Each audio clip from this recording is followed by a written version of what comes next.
Hello guys, welcome back to my YouTube channel. मैं आ गई हूँ फिर से आपके पास एक बहुत ही इम्पोर्टेंट और इन्फॉर्मेटिव वीडियो एजुकेशनल स्टफ़ के साथ, जहाँ पे आज आपको करवाए जाएंगे इंग्लिश ग्रामर के कंपैरेटिव एग्ज़ाम में आने वाले क्वेश्चन। ये पर्टिकुलर क्वेश्चन पेपर जो है वो है B.Ed 2020। लेट मी चेक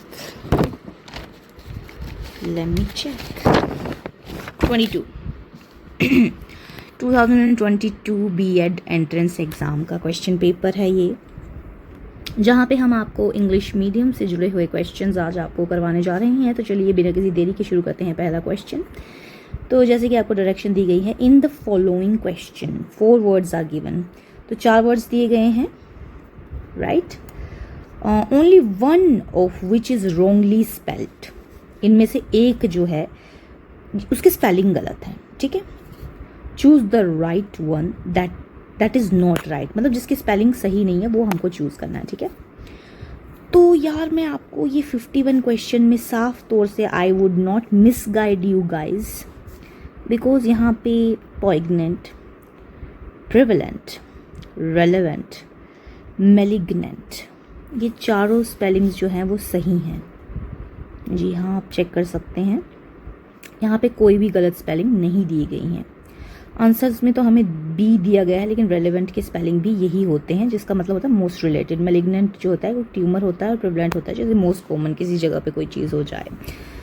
तो ये तो सभी स्पेलिंग ठीक है, so we'll skip this question. Sometimes it happens यार, इट्स वेरी नॉर्मल थिंग, ठीक है। इसमें से जो स्पेलिंग हमको गलत दिए गए हैं वो है वेंडेटा के, यहाँ पे ई होना था, ठीक है। तो इसका आंसर रहने वाला है ए, ये that would be right answer, ठीक है।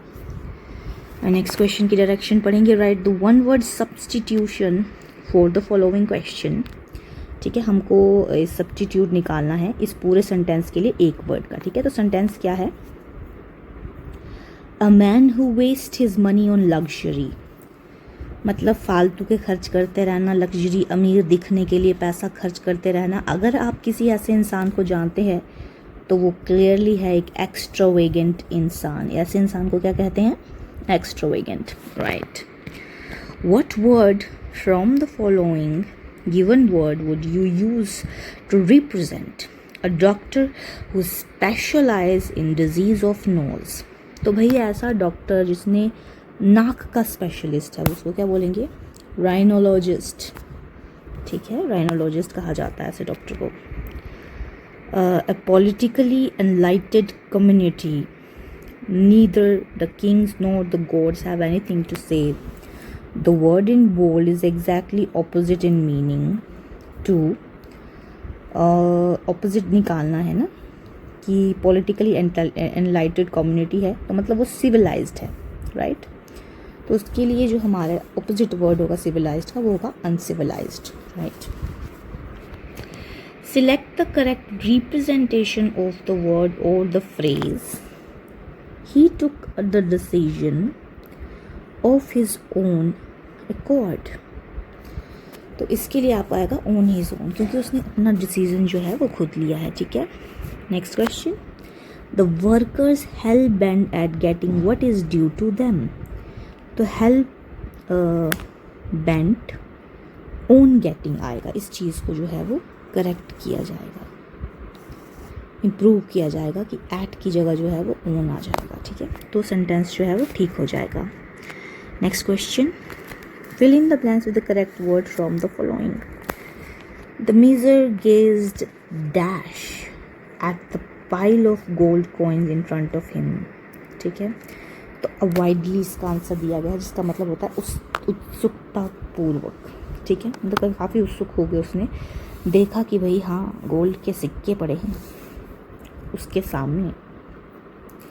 Select the pair which has the same relationship as grain and salt.